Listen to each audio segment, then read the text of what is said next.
Welcome to the New York State GIS Association's Professional Development Webinar Series.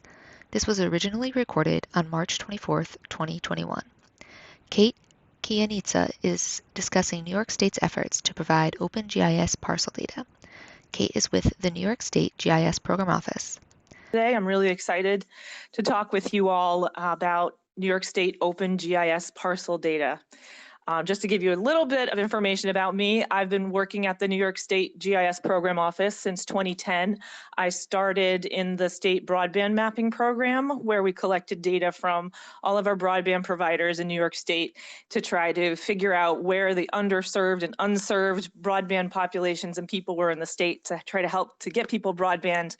And since 2015, I've been working on the statewide, getting our statewide parcel map program up and running and getting people access to open GIS tax parcel data. And I just care passionately about GIS and about using GIS to help better the lives of New Yorkers. And without further ado, let's talk about parcels.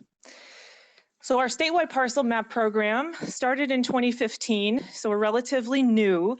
And our mission is to collect, assemble, maintain, and provide access to statewide tax parcel GIS data. And what does that mean? Well, once a year in New York State, the assessment data is finalized on July 1st is sort of when all of our tax assessment entities for that year, so July of 2020 in this last round, all of the assessment entities send their assessment data on properties up to the New York State Department of Taxation and Finance Office of Real Property Tax Services. They put all that assessment information into one giant database, all except New York City. As we know, New York City is kind of a world unto itself, but the rest of the state, it all goes through the Real Property Tax Services Office. They synthesize all of that assessment data from usually about July to early of January to March-ish time.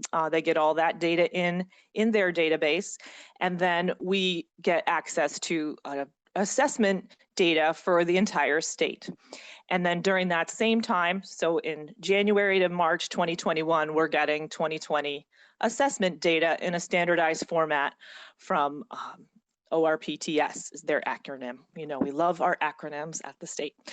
And from about September to December, I make a push to outreach to all of our counties, the 57 counties in New York City, to get their GIS tax parcel polygon data. And then at the GIS program office, we standardize it and we put it together. And as you know, every county has their own GIS tax parcel polygon data with various attributes and various ways they spell the attributes, and that's fine.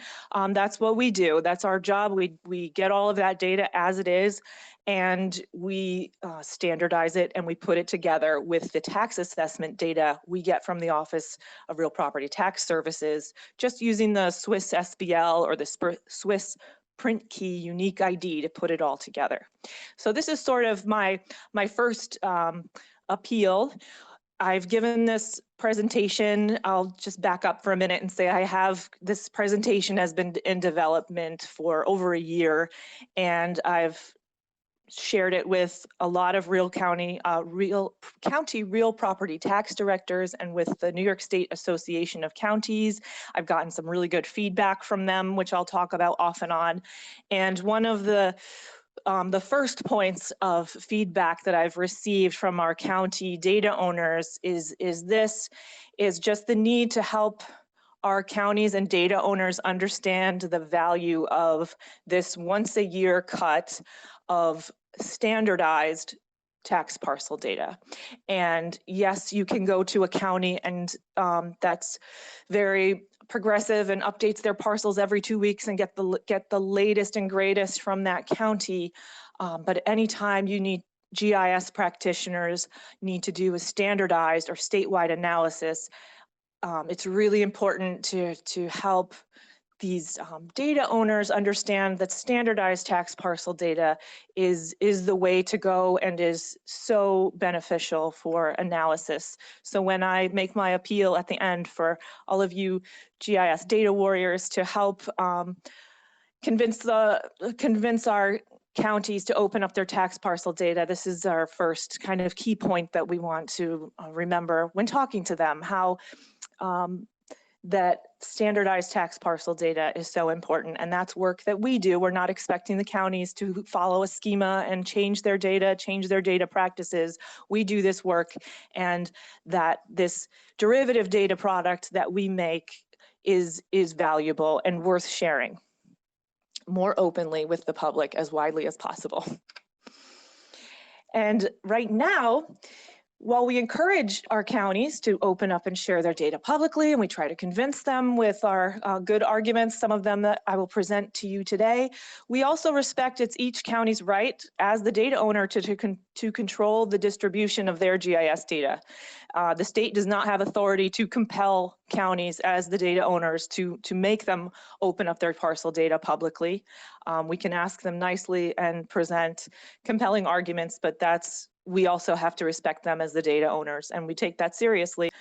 And the good news is that the technical hurdles, a lot of them have already been solved, because we at the GIS Program Office do have all 62 counties under a standard schema.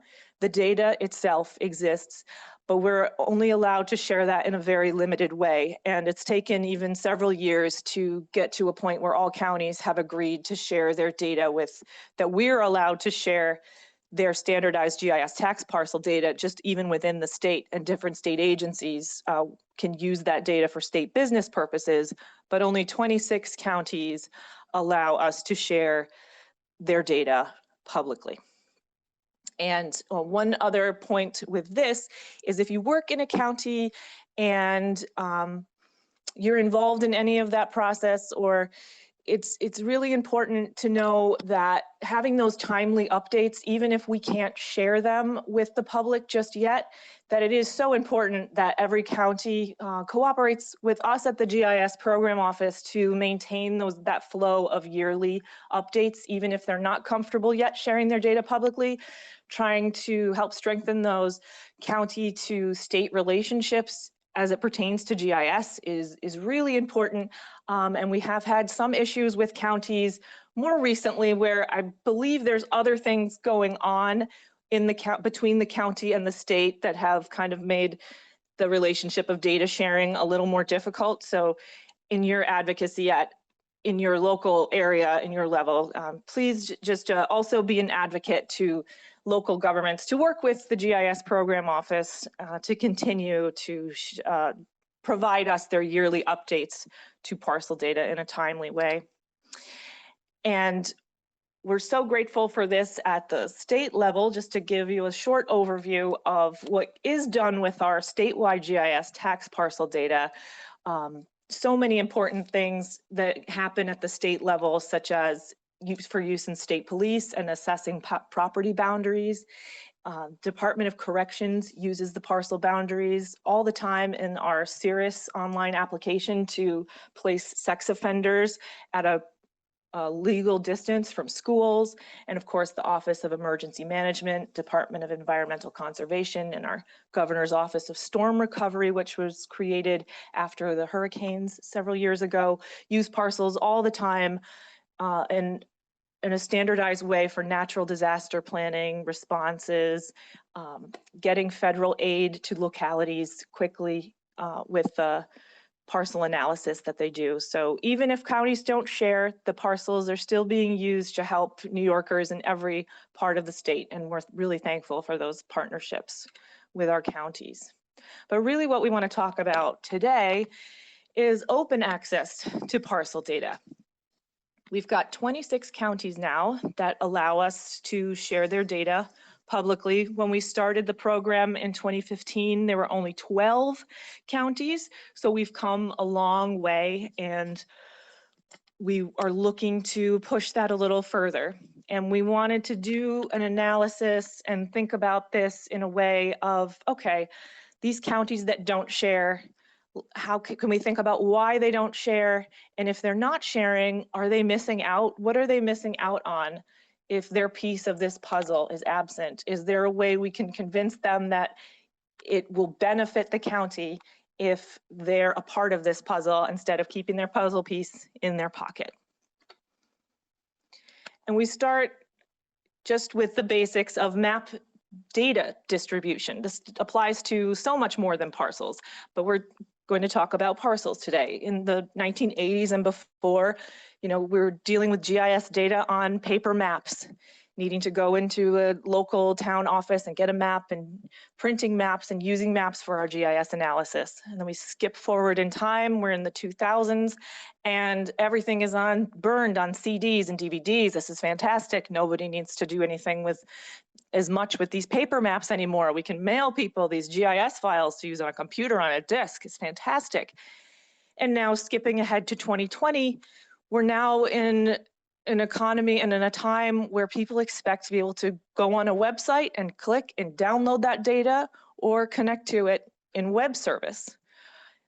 We're in this time where we want to click, get happy. And I am proudly part of this sort of evolution. I grew up with the age of personal computing and all of these changes that have happened. And I love being able to go on my computer and click and get things shipped and arrived at my door in 2 days. I love being able to go to websites and being able to click and get data, click and get music, click, click, click, click, get happy. And I know I'm not the only one. It's expected that this happen, that we can get data and information and what we need by going online, clicking and getting it. So why not parcel data too? Let's click get happy with parcel data. Right, so right now we're not quite at the click get happy all across New York State. As we know, 26 counties, yes, you can go either to county websites and click and download their data, or you can go to the gis.ny.gov, and we have 26 counties in our standard schema that you can download and have access to. But the flip side of that, 36 counties, about 58% of our counties in New York State restrict the data or charge money. And it's a varying array of how you get that data. You might have to go to multiple websites to figure out where do I find this? Phone calls to multiple offices. You might start with the real property tax office and end up in the planning department or the IT department. You might have to sign a written agreement, which has to be notarized and mailed in. You might have to send them a check. You might have to put your money in a credit card. And then you might not be able to get the data that day. You might have to wait a week or two to get it. It's all across the board, and it can be very confusing to a user and somebody who wants to get that data and use it. And to clear up a few misconceptions also about what's already publicly available. Well, first of all, the assessment information is already publicly available in some formats. The posted local tax rolls are out in publicly available information, including owner names and parcel addresses, parcel centroid points. So an XY location point, not the polygons, but the point with all of the assessment data information is available. And that's by law. And we have all of the point data with the assessment data on gis.ny.gov. And along with that, here's just a part of the New York State law showing that the coordinate, there has to be a coordinate locator number on all of the parcels that has to be publicly available. And also in our tax roll information, where this information has to be readily available to the public in a legible form. The process that I go through ORPTS to get that standardized assessment data is something every citizen can also do. You can send a special FOIL request into Office of Real Property Tax Services for tax assessment information, and they will send you real property information in a CSV file. And also, real property data is subject to the FOIL process. There are instances where we had a FOIL request on our state parcel data that eventually was denied because of proprietary reasons. The person did not get the data, but it did cause problems with some of our counties who were worried that it was FOILed and worried that we might release their data through the FOIL process without going through them. Again, this could all be solved if no one had to FOIL the data and we all just made it publicly available. But it is subject to the FOIL process, which takes time to work through, and it is FOILable.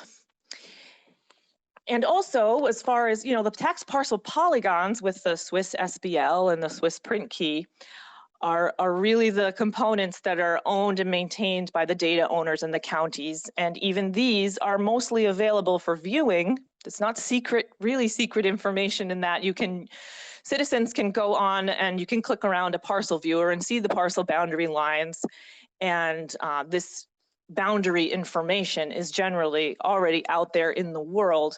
We're just advocating for it to be more readily available and easy in a GIS analysis way.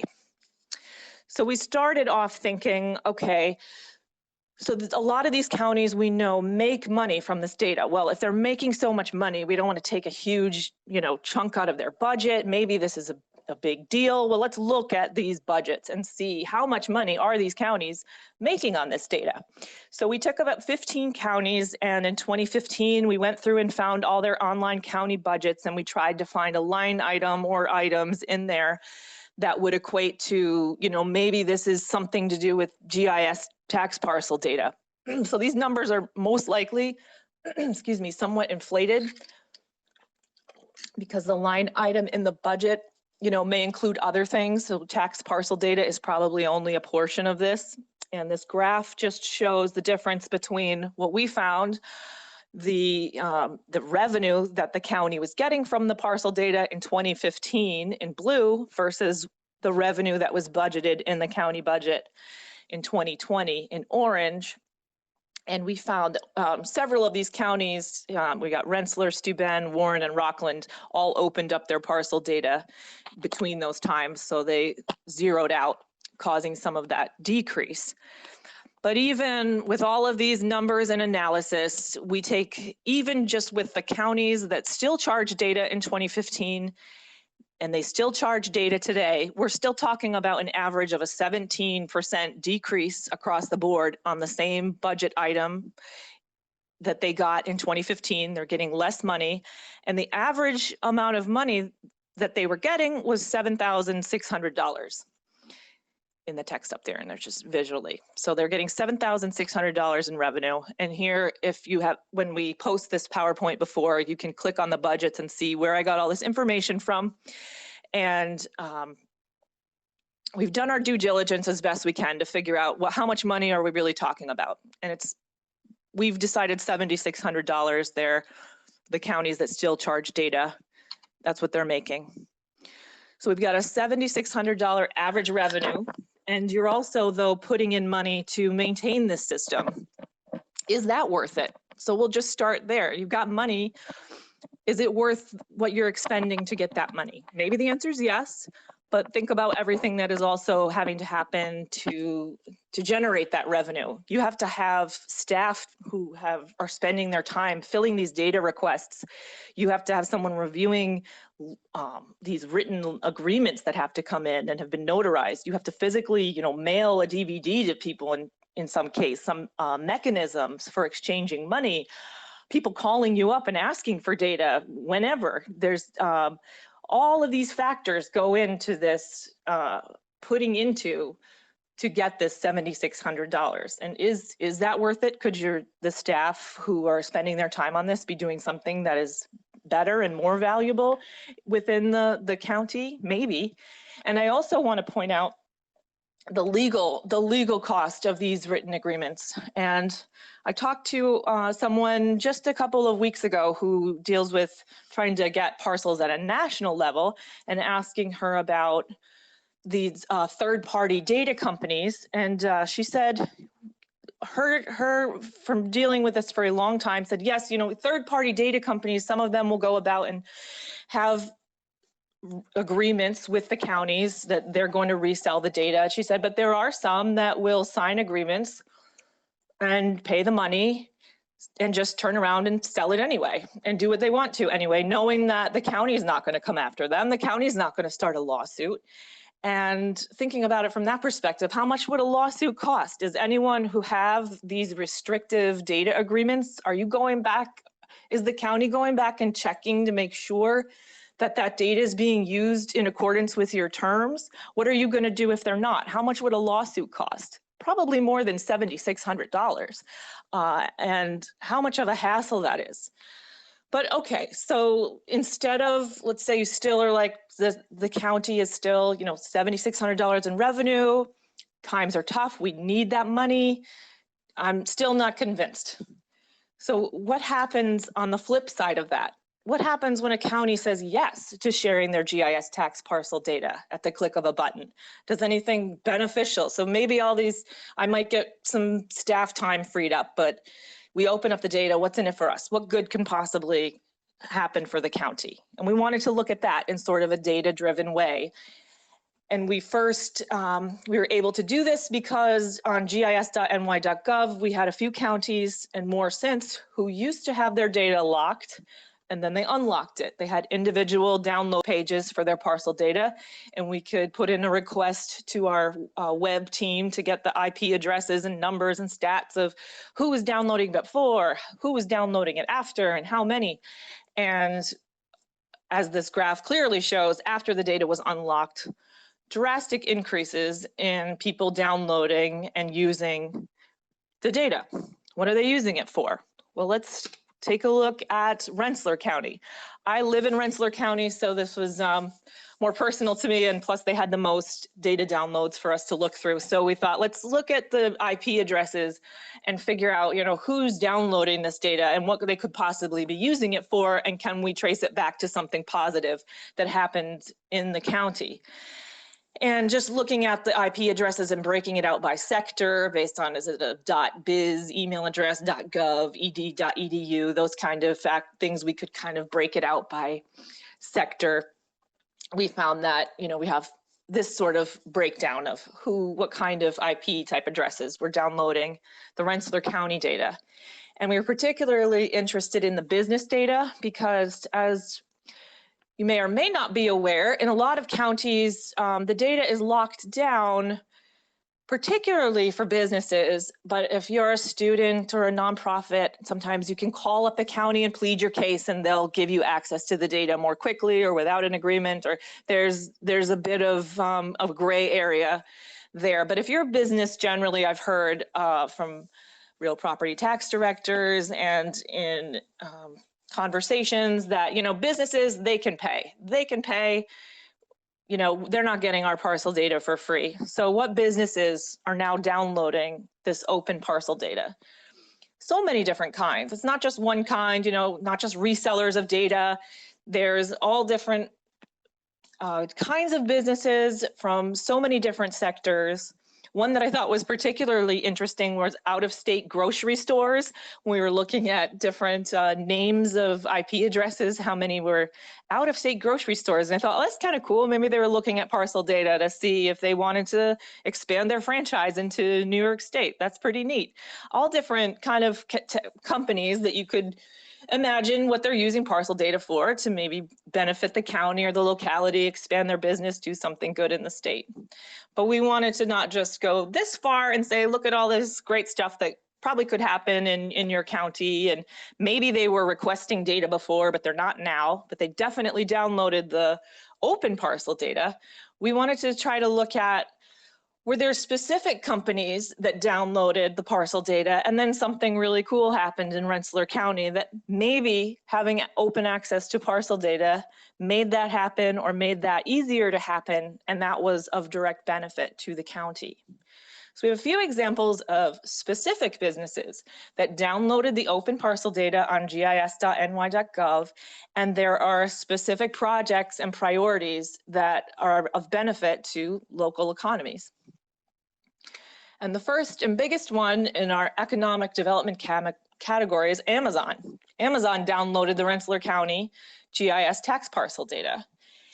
And lo and behold, after that fact, an Amazon warehouse facility has just been built in Skodak, which is also the town where I lived and was some of the inspiration to go down this path for looking at parcel data downloads, because this, which used to be a field and is now a big Amazon warehouse distribution facility. I used to drive by it every day on my way to work and home from work when we were working in the office before last year, and I thought, oh, that's interesting. I know Rensselaer opened up their parcel data in 2015, and now suddenly there's an Amazon facility. I wonder if they downloaded the data, if that had something to do with it, maybe. And lo and behold, they did download that publicly available data. And now there's going to be more jobs and more property taxes. And, I think it's a great thing. Other people, of course, are opposed to it. And we'll talk about that in a few slides. But it's still economic development that is happening in the county. And Regeneron, another disclaimer, my husband works for Regeneron, so I have some inside information about this a little bit, in that they're building a new facility. They've been in the news because of their COVID-19 therapy that is being pretty widely used and effective. They have a research facility in Rensselaer County, and they're building another facility, and which is still underway and being built. It's going to provide engineering jobs and help them expand all the good things they're doing in pharmaceutical medicine. And I know that companies that have worked on this project, doing engineering studies, historical and cultural studies, they've all downloaded the publicly available tax parcel data for the county before they were working on these projects. And to help this project potentially move on much quicker. When you think about, like, if there's 15 small engineering company projects going on, one side of that coin is, yeah, all 15 of those companies could easily pay my $500 and get my parcel data. But then, the flip side of that being, by making my parcel data publicly available in our county, we're making it easier for these small engineering firms to do business. So they can just go, they have a project, they want to get it done in a week. They can just go download, have the authoritative data that's been taken from our authoritative, we created it, the state made a standardized data set out of it. We're staying within New York State, local, state, county government, and they're getting it from an authoritative source, and they're using it to do these projects quickly and efficiently and keep them on time. And we're making our county an easy place to do economic development projects. And I think that's pretty compelling. But on the opposite end of that spectrum, maybe, you hate economic development, you don't want it happening in your county, in your neighborhood, you're really upset by it. Well, here's another part of that, citizen engagement. In our town of Schodack, there was absolutely opposition to the Amazon project. And in this unique way, GIS powered opposition to the Amazon project. There's a neighborhood which is near where the Amazon facility was being developed, and one of the people who lived in the neighborhood was GIS savvy, and they were going to do blasting for the project, and the town or the developers had not notified everyone within a mile of the project that blasting was going to happen, and they weren't doing what they were supposed to do, and they were just going ahead. And this person downloaded the Rensselaer County parcels, did an analysis, went to the local, town and said, these are all the people that should be notified before this is happening. You should be following the law. All of these residents have not been notified, and they got the blasting, delayed until the town and the developers followed what should have been done. And I just think this is really cool because they're using GIS. They didn't have to call and convince someone at a local town office to give them the data. They could just go online. I got to get this done now. I'm mad. I heard that, blasting is going to happen. I can just go get the data, do an analysis, and hold my town and, these developers accountable. And I just think this is a really cool example for another way that open access to parcel data can be doing good for both sides of the coin. Another example, a few examples of environmental protection, forest and wildlife preservation, nonprofits, and sustainable energy companies love open access to standardized GIS tax parcel data. One example in Rensselaer County was the Conservation Fund. They downloaded the openly available data, and they have finished this project where they've bought up former privately owned forest land that was kind of scattered to make a contiguous new Cowie forest, which is going to bring not only jobs to New York State, but there's 5,000 plus acres across New York, Vermont, and Massachusetts of public access to forest, conservation of habitats, and also the environmental benefits of not having development, but preserving land and allowing these companies to do sort of the GIS analysis they need to be able to do this efficiently. And that's another just really cool example. We need more of this as well.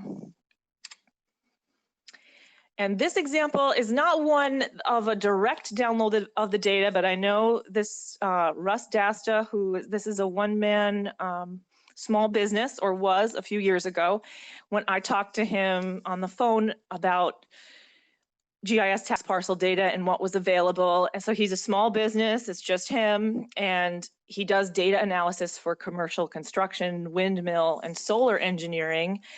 And we particularly talked about cell phone tower placement. He has contracts with big cell phone companies, and we all need cell phone towers, infrastructure, broadband infrastructure, things like that are needed every corner of the state, particularly cell phone coverage for sure. And so he works with cell phone companies placing cell phone towers in a particular parcel somewhere, or which parcel and where, doing a view shed analysis within the parcel to try to figure out, if you're going to build a tower on this parcel, where on the parcel is it going to be the least an eyesore to the locality, and will also do the business that it needs to do of providing signal to everyone. And he was extremely frustrated about the time and energy and money that he had to spend as a small one-person business, contacting individual counties, signing, and he's like, I can afford to do this, but it's taking money and time away from my business. It's just me.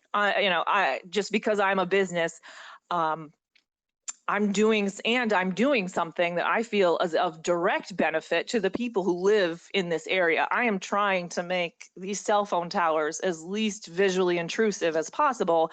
I feel like I'm doing something that's a benefit. Why can't I get this tax parcel data for free? And he has a point. And he's not the only one. I've heard from small business people quite a lot off and on about, I'm doing something good for the locality. I'm making money for the people and doing good projects at the locality. How come I can't get this? Why am I paying for this tax parcel data? If I just had it, I could do my projects and move on, and I could make more money. I have a much more positive benefit to me, and it's a detriment when I have to spend time and money chasing all of this data down before I can even get get to the work that I need to get done. And I've heard so many more. These are just a few examples, and I will just, of many more that I could give, and I'll just touch on one of these and many more topics, which is broadband internet access expansion, because as I mentioned, I started my career at the state in GIS on the broadband program, and getting broadband access, quality, high-speed broadband access to every corner of the state is definitely a passion of mine from those days, and realizing how much needed broadband internet access is, especially in our rural areas in every single part of the state. No, we care about every New Yorker getting broadband internet access. And there is a component of this where unlocking the parcel data is definitely a piece of getting that to happen quicker. I have heard from local, not big giant corporations like Spectrum, but a lot of the rural areas have smaller family-owned telco companies who are trying to expand better broadband access to local areas, rural local areas specifically. And in order to get grant money and things to make that happen, having access to parcels and doing sort of analysis and planning out where the unserved or underserved areas are and where they can build out their infrastructure, and getting some access to grant funds. Having access to parcels is part of that and makes that process quicker and easier. But there's so many more examples we could go into, I believe, of just good things that people are doing with open parcel data and could be doing more of, that directly benefit the local county. And again, I know I'm preaching to the choir maybe, but I hear from businesses and residents all the time to sort of break down this conception that, sure, they can just come to us, you know, they can pay. And in a lot of cases, that's not what I'm hearing. I'm hearing, I'll just use old data until they decide to open up new data, or I can use old data for 3 years before I really feel like I have to go back and pay the county again for more data. This is too much time and money. Let us know when there's more data public. We'll just use what we have. I know researchers creating programs for doing things like artificial intelligence and analysis of big data. They'll use what's publicly available. They won't do a project where they're going to contact 50 counties and get data before they do their analysis. They'll do their analysis on the 26 counties. And if your county is missing from their analysis and doesn't make it into the final, you know, algorithm, it might not work in your county because they didn't have access to your data, but it's good enough for the counties that they had the data for. So we'll use what we have. And again, I hear often, I don't understand why I have to pay for this. I'm using it to do something good for the county. And a big one, I can get this in other states. I just moved here from Maryland. They had open access to download parcel data for the whole state. I'm shocked that New York State does not have this. Why not? We also hear from New York State Development that large scale projects in New York State, there are communities that have been completely excluded from being awarded or from consideration of those projects because their parcel data was not available to the site selector. It was not publicly available. And again, you know, other states have this, why don't we? Here's our little sort of map of shame of New York State and our Northeast region of where open parcel data is publicly available. Quite a lot around us. Pennsylvania and New York are sort of surrounded by a lot of open parcel data states. So if we're competing nationally for business or for innovation that requires open access to parcel data, people can go elsewhere and we're missing out. So my plea for our wider GIS community today is to help be a part of this fight to help put authoritative GIS data in the hands of job creators, researchers, and innovators. You know, don't let New Yorkers miss out. There is absolutely this false sense in some places that, you know, people can wait. They can wait a week. Sure, they can mail me a check. They got to mail that agreement. And when they sign it, I will mail them the data. People can wait. And the false sense that, you know, that the money is so important. Is it really the $7,600? Is it really the be all end all? Are other places in your budget that you can make up that money? And what I want to maybe get the data owners thinking about is with examples like this and through advocates like you as the wider GIS community to maybe make them aware of a situation where they're, you know, stepping over a giant pile of cash and benefits to like scrabble up this loose change in the corner. That is that $7,600. They know they're going to get that $7,600, but they're missing out on this huge pile of cash and opportunities. And we don't want them to make that mistake. And we want to advocate for, hey, you're giving up all this good stuff. You know, let that $7,600 go. And also just to bring our data owners on board with letting go of these outmoded data delivery mechanisms, right? You know, mailing a CD to someone is just not where our life is at right now, and making your data available at the click download is so important for now and going into the future. And we don't want any part of New York to miss out on economic opportunity, research and innovation, and jobs. And as far as the technical capability, like I said at the beginning, the New York State GIS Program Office, we already collect the data. We already standardize it. We already have this technical capability to make GIS tax parcel data available, one-click download, connection to a web service. All counties and data owners have to do is say yes. and then we can put that puzzle piece in place and turn it on. It's not as though the county has to change their website to make a data download and do anything extra. We're willing to and have already taken on that for the counties, and we are happy to do so. And this is about changing hearts and minds more than the technical capability. And we want help. Yes. How can you help make this a reality? How can you, as the wider GIS community, click get happy? We all want this, but I'm only one person, and I'm happy to be a squeaky wheel, but I need help, and I need advocates from all corners of the state to advocate in counties for this. And I'm just going to end here on this slide because this is this is the work we have to do. All of us as a GIS community, and especially me, I outreach to all of these counties every year. I try to come up with new and convincing ways to help them put their puzzle piece on the map. And we've got 36 counties, and I welcome any ideas. I know each county is different and has their own unique flavor of what is going on with their parcel data, reasons they don't want to make it public, and I welcome any and all help from our wider GIS community to help put more of these puzzle pieces on the map. So thank you for listening today, and I will take any questions. Thank you, Kate. That was great. Yes, we have several questions. So give me a second. The first one that I see here that somebody asked, and maybe they missed it in the presentation, but how are prices for parcel data set?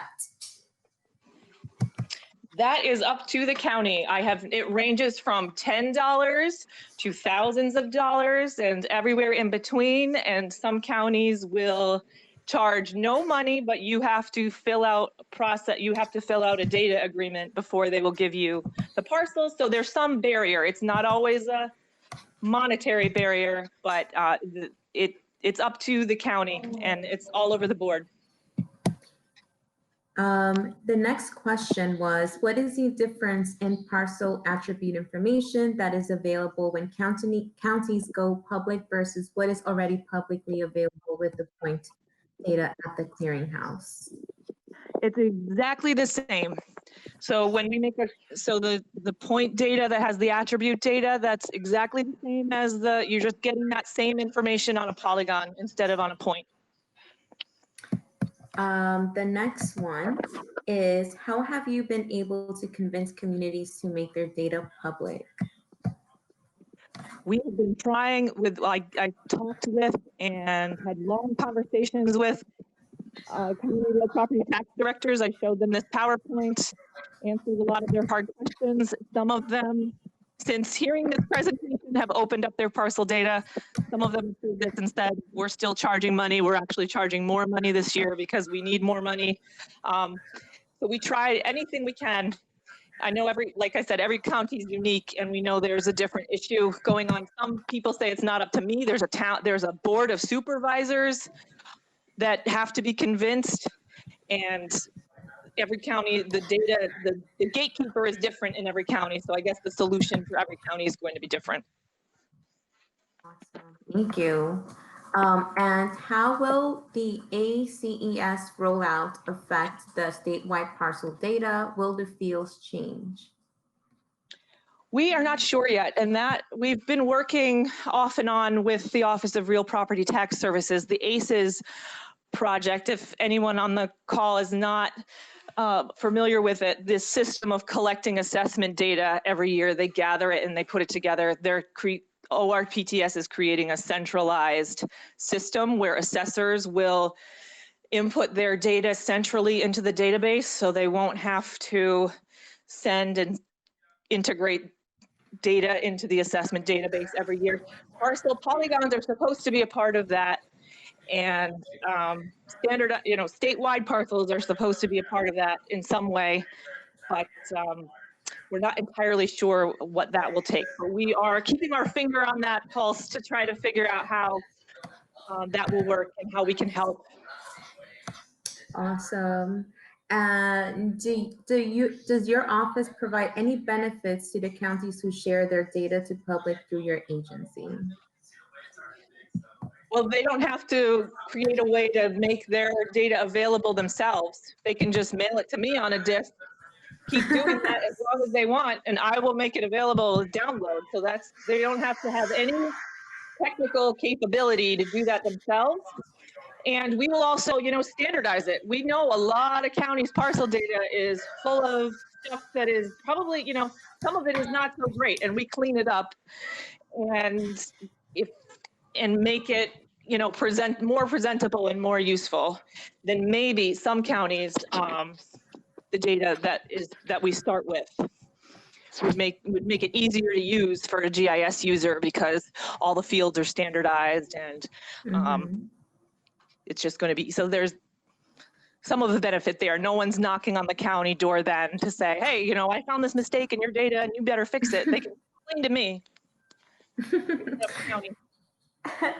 This is a nice question. What is the best way for residents to advocate to our counties to make the data public? So what can we do? Let's see. There are, and I'm still gathering information on this, but sometimes it has to do with, letting your starting with a real property office, letting them know that, if parcel data were publicly available, tell your story about how you would benefit directly, or people within your county could benefit directly. Like if you own a small business and tell the real property tax director, hey, I charge people more money in your county because you charge me for the data. And that's, everybody could we could make business easier in this county. If you didn't charge me for the data, then I wouldn't have to turn around and pass that cost on to my, there's so many, I don't know. That's where I need some creative help in what's going to be just the right thing to say to convince these data gatekeepers to unlock the data. And maybe something I haven't come up with yet. And currently, what is available to download? What is available to download mostly from 2019? When do you anticipate updating the data available? We have just gotten the assessment data. It was a little bit late this year. I think everything with COVID is making everything late. But we are hoping this year to get that 26 counties that are currently publicly shareable. Usually it's summer, but we are going to try to make a big push and get that out by early May up on the website, the 2020 data. Cool. And so for everyone who's asking about the presentation, when the recording will be available, we will have it posted on the GIS, New York State GIS Association webpage and on our YouTube page as well. So if you don't follow us through there, now's the time. Someone asked, who is typically in charge of the gatekeeping? Ooh. I would say usually it's the county real property tax director. That's the place that I start, but I have heard from a handful of them that the decision is not ultimately up to them. It's to a county board. So that's one of my projects for this coming year is I've gotten this far with the real property tax directors. I need to figure out what the next step is as far as who has these county boards and is there a way to present to a county board if the real property tax director is not the decision maker, who then is? And I've some I just haven't even heard back from. I've tried to set up meetings and send information to them, and I have not heard back from them. So I'm not sure. It could be a different person. Wow. Have surrounding states with free data always been free, or was there a change there that made them go public? That I'm not entirely sure, but I'm pretty sure in most places it's probably been a process of where it was not public and now it is. Okay. I guess we will wait for a couple of minutes to see if any more questions come in. But Katie, thank you so much. This was very, I think you've empowered a lot of GIS professionals here on this webinar today. I feel like everyone's like, oh my God. So thank you. Thank you. And everyone, just feel free to contact me if you want more information about a particular county. I'm happy to take, if someone's interested in one particular county, we'll try to figure out the situation in that county. I'm happy to help anywhere across the state, or you feel like you have insight into what's going on with a particular county and why they're not sharing, or what might help convince them. I'm happy to talk about and read emails about parcels all day, every day. So feel free to call me or email me, and I'm happy to get in touch with anyone who wants to collaborate on a particular county that you're interested in, or region, or big idea. Thank you. Do you have your email address on a slide by any chance? Yes, here I'll to reach out. Last one there. Thank you.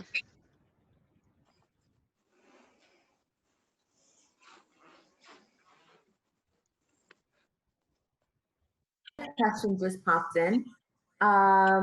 Do you have any out-of-state counties? Oh wait, no, we already did that one. What major problem did you find with counties not sharing their data to the public? Is it the revenue they generate, or something else too? I think the biggest one is the revenue. They say we make money. We're not going to give up that money. And you cannot convince me that giving up this money will give me something better in return. These are just hypothetical situations. There's that. And there's also, we've always done it this way. We're not comfortable changing. We want people to come to us. This is our data. We want people, if they want our data, so it's like a protection of, they do not want to, if anyone wants that parcel data, you have to come through me in my office and no one else. That's another layer of. Wow, that sounds so intense. Oh my God. Those are the two big ones. And then there's some in between that are like, well, think about it. We got to talk to our planning department and see if they think what you're saying jives. And I've also heard where, oh, our planning person has been telling us this for years and nobody wants to change and listen to him either. Wow. Even if the county still want to keep their data private, are you working with them at all to make it easier to download access? I've had to get data on a CD in 2021. Oh yeah. We would, but no, we're not, because part of that is, they could send it to us but if they want to keep it private, they want to keep it private. They don't want somebody else helping them with it, I guess. Oh yeah, I still get lots of CDs from counties every year.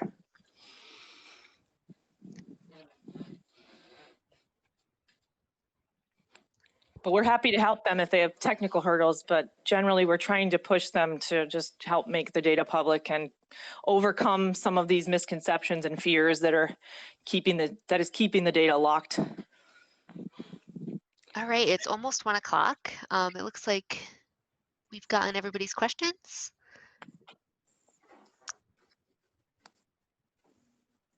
One more just popped up. Do you have any other success stories besides the Rensselaer County one that you shared? Not that we've looked into specifically, and that's another project for this coming year, is to try to reach back out to counties who have opened up their parcel data to see if they've noticed any positive benefits since they have. I do know one county was successful in, in order to recover the revenue, they put a kind of real estate transaction, a small fee on all real estate transactions that happened in their county. That was kind of creative, I thought, pretty cool. So they could still get revenue for GIS. It was just part of a small fee. on real estate transactions. And I have anecdotally heard that some of the counties that have opened up their parcel data are getting, lots of economic development type things happening, but I haven't gotten any more specific examples that I could share. And I hear all the time from when we open up more data and I send out a big announcement to the listserv that a couple more counties have been added, I always get a trickle of emails that say, great, we're looking forward to doing more business, in New York State, one more county we can do more things in. But I need to follow up and get some more concrete examples.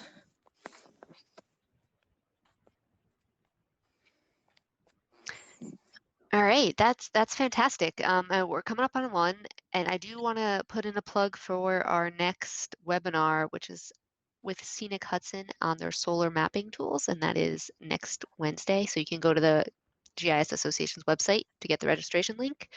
One more thank you to Kate for sharing this presentation. I'm sure a lot of people are really looking forward to next steps on this, because who doesn't use partial data at some point?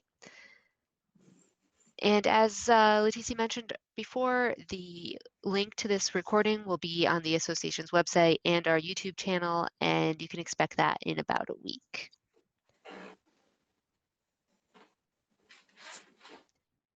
And I guess we'll let everybody get back to work now. Thank you Thank you again, Kate.